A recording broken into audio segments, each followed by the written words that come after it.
السلام عليكم ورحمة الله وبركاته.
أشهد أن محمد رسول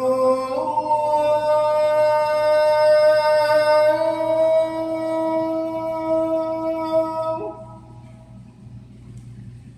أشهد أن محمد رسول الله.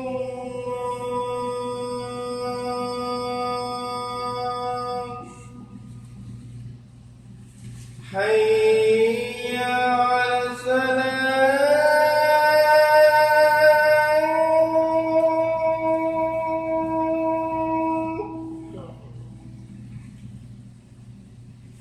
حي على السلام.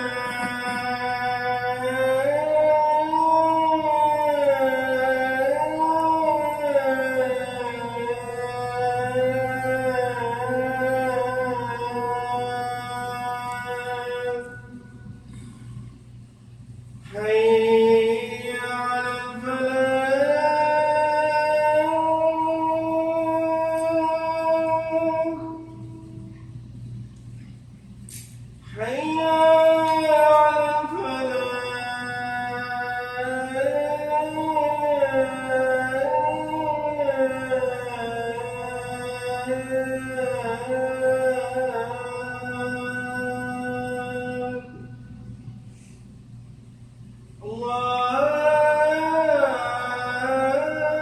الله أكبر الله أكبر.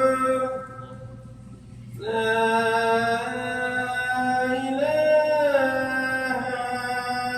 إلا الله.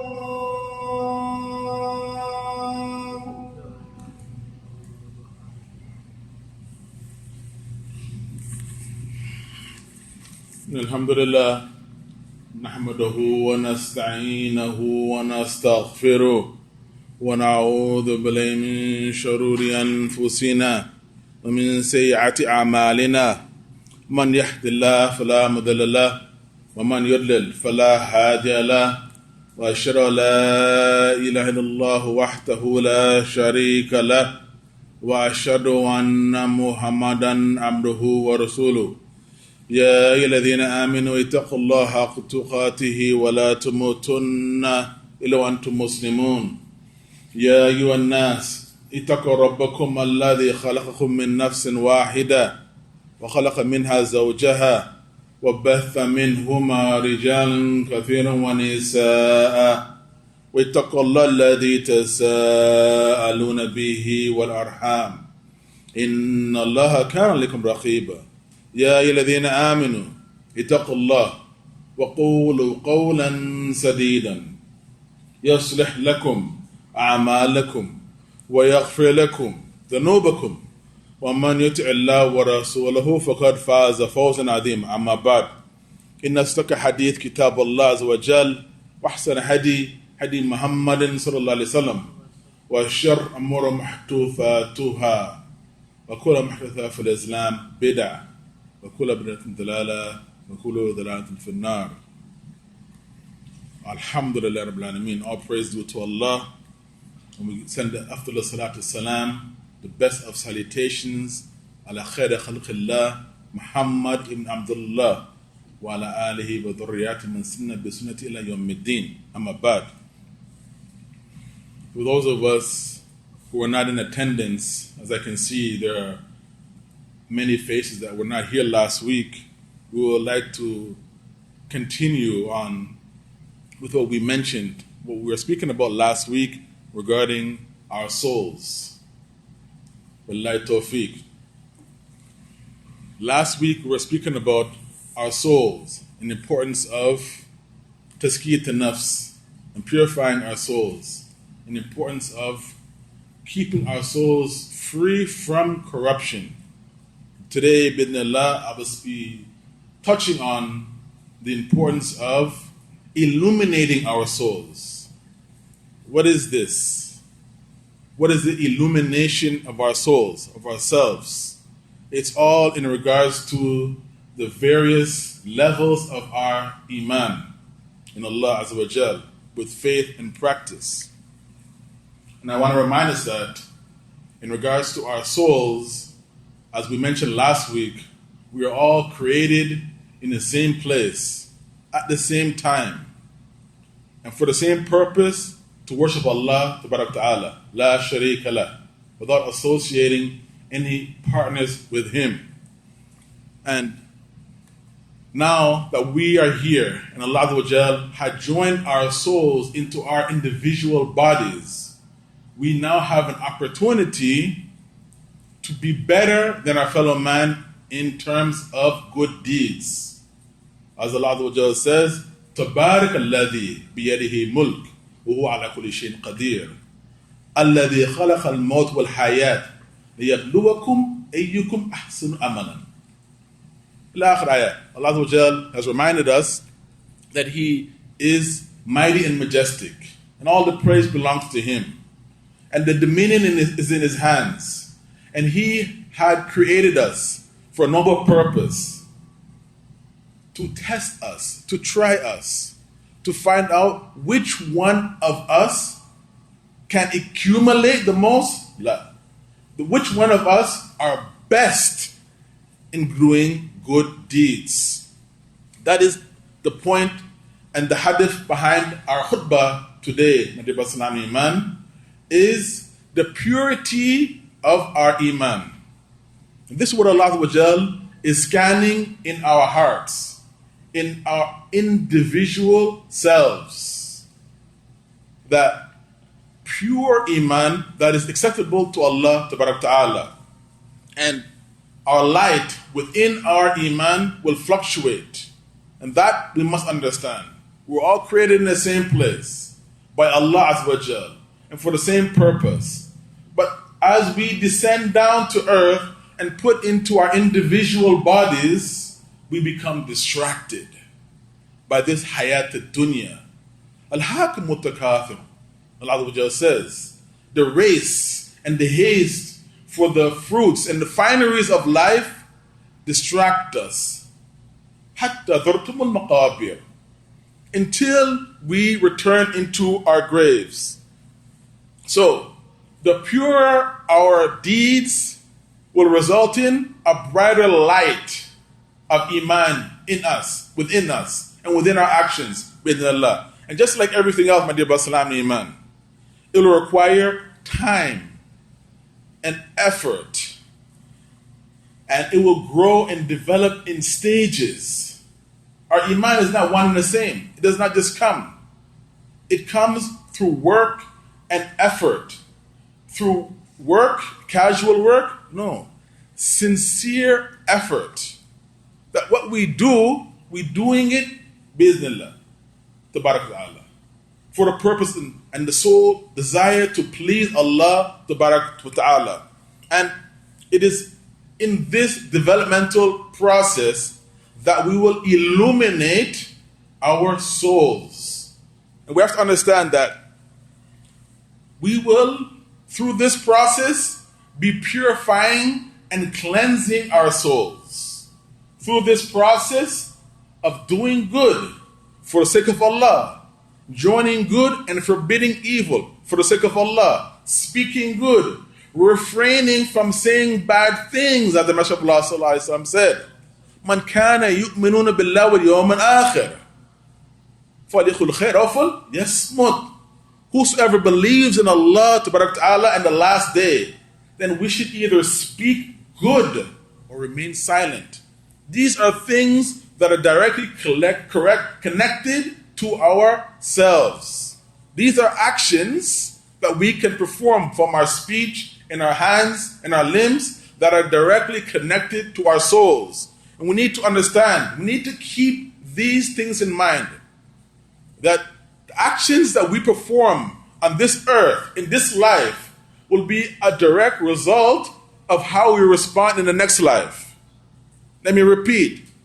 Those deeds that we do in this life, and only Allah Azza wa Jal knows the purity of our intentions.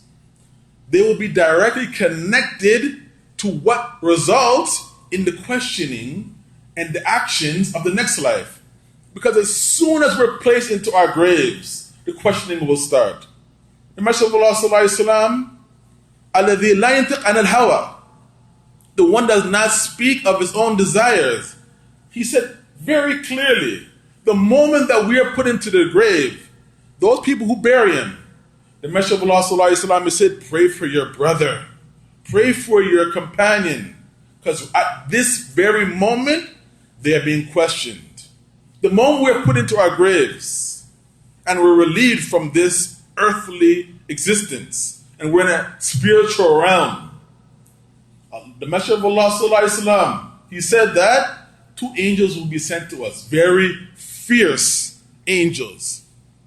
The names are Munkir and Nakir. It wasn't just a random thing that came to his head, sallallahu alaihi wasallam. He does not speak of his own desires. He said the names of these 2 angels are Munkir and Nakir. And they will sit the person up and ask them questioning. The questions that will be asked in our grave. Man Rabbuk, Ma Dinuk, Man Nabiyuk. What is the name of your God? Who is your Lord? Who is your prophet? What is your religion? What is your way of life? What is your way of life? So the simplicity of these questions we can answer now. But we will not be able to answer them in our graves unless we were a person who practiced them outside of our graves. So this nur, this light of Eeman that permeates into our hearts must come through our speech, our actions, and our intentions. In no other way. And it will also help us to cross the Sirat over Jahannam. This is all in regards to our level of Eeman. In faith and practice will help us to answer the questions in the grave. It's with faith and practice which will help us to cross the bridge over Jahannam. Allah has reminded us in Surah Ibrahim, ayat number 27. يُثَبَّتُ اللَّهُ الَّذِينَ آمَنُوا بِقَوْلِ الثَّابِتِ فِي الْآيَاتِ الدُّنْيَا وَفِي الْآخِرَةِ.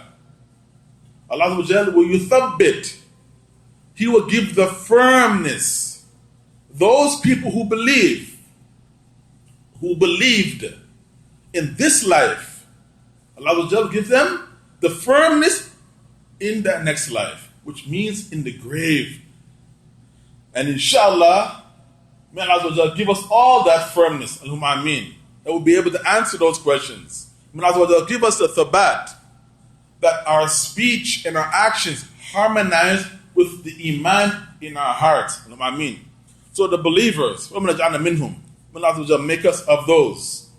Will be giving nur, a light in harmony to our individual practice of Eeman, according to our individual adherence to the things which are related, directly related to our Eeman. Al-Qawmiyya, Al-Asabiyya, Al-Hizbiyya. These things, nationalism, tribalism, these types of things have nothing to do with Eeman. These things are from this world and they are belonging to this world and they will be left in this world. There are people, there are us, people amongst us who will have Eeman which will illuminate that which from the east to the west. Some of us will have Eeman more than others. Some of us will have light of Eeman more than others, which will illuminate and will be clear to see. Some of us will have less Eeman and less light, to the point that it will be like a little bit of a flicker, like a light of a lighter that can be lit, or a match that is lit at times and it goes out at other times. This is the parable of those of us who have light according to the level of their faith and conviction. And that faith and conviction in Allah Subhanahu wa Ta'ala will be the means which will help us to illuminate our path over the Sirat, over Jahannam. This is al-afiyah with a bad. And as we all know, there will be those who will have no light at all. And those are the kafirin and munafiqeen. This is al-afiyah. And Allah will protect all of us from nifaq or kufr. And as a result, they will fall directly into the hellfire. We have to know that as Muslims, well, alhamd, for us professing that kalima, La ilaha illa Muhammad Rasulullah, that kalima will protect us and it will save us one day from adab al-jahim, from the severe hellfire. That kalima. And this is the hadith from Abu Anhu, who said, the Messenger of Allah sallallahu alaihi wasallam was asked by Abu Hurairah, what is that thing that will save us? He said, I never thought anyone else would ask me this question but you, Ya Abu Hurairah. It's a person who says, La ilaha illallah Muhammad Rasulullah, mukhlas min qalbi. The person who professes that kalima with a sincere profession of faith. And this has been founded on the ayah in Surah Hadid, ayah number 12. Allah says, يَوْمَ تُرَى الْمُؤْمِنِينَ وَالْمُؤْمِنَاتِ يَسْعَى نُورُهُمْ بَيْنَ أَيْدِيهِمْ وَبِأَيْمَانِهِمْ. The day that you will see the believing men and believing women, يَسْعَى نُورُهُمْ, that their light will be running before them and on their right, illuminating their path. And Abdullah bin Mas'ud, he had described this nur, and that it had various types and stages. He said that the believers will pass over the Sirat, over Jahannam.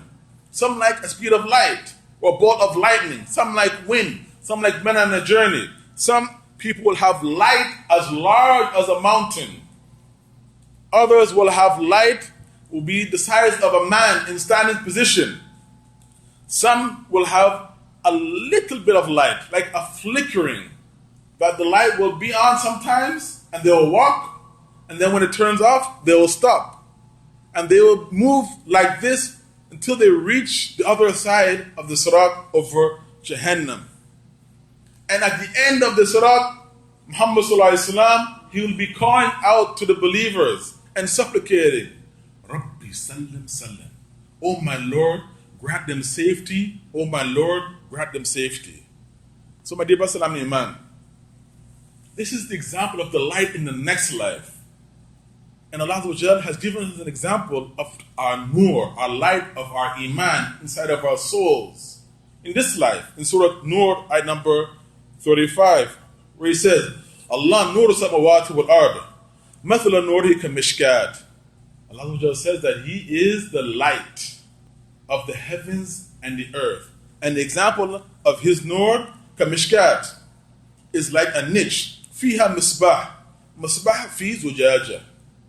It's like a niche that is within a lamp.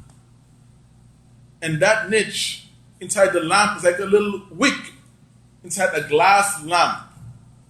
And Ibn Abbas, may Allah be pleased with him and his father, he said regarding this that Allah Azza wa Jal is the light of the heavens and the earth. Without Allah Azza wa Jal's nur, His light, we will be lost. We need Allah's light, His guidance, His assistance in every aspect of our lives. La shak, la rayb. Without a doubt, we need Allah's light. We do not want to be left to our own whims and desires. Allah Azza wa Jal is the guide of the heavens and the earth. And in regards to the pronoun of Mathalan Nurihi, refers to the parable of his guidance. Refers to the parable of his guidance, which has been placed into the hearts of every sincere practicing Muslim. Kamishkat, like a niche. It finds its place in the corner of our hearts. And this implies that the parable of the light, which is coming from Allah, will find its place into the hearts of every sincerely practicing Muslim. And as a result, so long as we, I say this sincerely, so long as we do not block our process of building our Eeman in our souls with bid'ah, with innovative practices and modernization of our deen, of the pure deen, then we, bi'idhnillah, will be a source of light and guidance for humanity, which we were intended to be, bi'idhnillah. There's a hadith, which is muttafaqun alayh, on the authority of Bukhari and Muslim. Abu Radhan, who reported that the Messenger of Allah Sallallahu Alaihi Wasallam has stated that the first group of people to enter paradise will be shining brightly like the moon, like a full moon. Allahu Akbar. And the second group to enter into paradise will be glittering like the brightest star in the sky. They will not have any need to relieve themselves. They will not blow their noses. And their cones will be made out of gold. And their scent will be the purest musk. And their incense will be oud, fragrance. Allahu Akbar. All of these examples, my dear Brother Eeman, is something for us to try and picture the blessings that the people will have for applying their faith with practice in our hearts. In another narration, the Prophet ﷺ said, there will be no disagreements amongst them, and they will not have any hatred amongst themselves. He said, their hearts will be as one heart. Their hearts will be as one heart, glorifying Allah in the morning and the evening. Allahu Akbar. So this is an excellent point, of Salam Iman, that for us to be given the best of the best that we can even imagine, which is the Dar al-Abrar, Jannah, then we have to remove any malice from our hearts, any hatred, any type of animosity that we have within us right now. We have to resolve it on this earth, because we cannot get entrance into Jannah if we have malice in our hearts. Another point that I'd like to point out regarding the light is that the Messenger of Allah Sallallahu Alaihi Wasallam has stated that the first group to enter into paradise will be in the image of the moon, and those who follow them will be glittering like the most brilliant star. What the Messenger of Allah Sallallahu Alaihi Wasallam meant by this is that the first group will be in human form, but due to the purity of their Eeman, they will be seen by others with a brightness on their faces. As a result, they will look as bright as a moon. They will look as bright as a full moon. In the image, it does not mean that it will take the place of such a thing, but it means that we will be in the image of a bright full moon, that when you look in the sky, you see it and you notice it due to its brightness. And Allah knows best. May Allah Azza wa Jal bless all of us and allow us and give us that strength to resolve all of our differences and see each other with the light of Eeman. Ameen, ameen, ameen. Bismillah, salatu salam ala Rasulullah wa ala alihi wa sahbihi wa tabi'in huda wa ba'd. Let me remind everybody about Salam Eeman that we are all beloved believers in the eyes of Allah Ta'ala, according to our individual level of Eeman. We should never ta'is min ruhillah. We should never despair of the mercy of Allah. We should never feel that this person, because he has a big beard or a short thobe or he prays more, that he's better. Allah knows our hearts. Allah knows what we can and cannot do. We need to strive and make an effort without harming ourselves. Allah knows.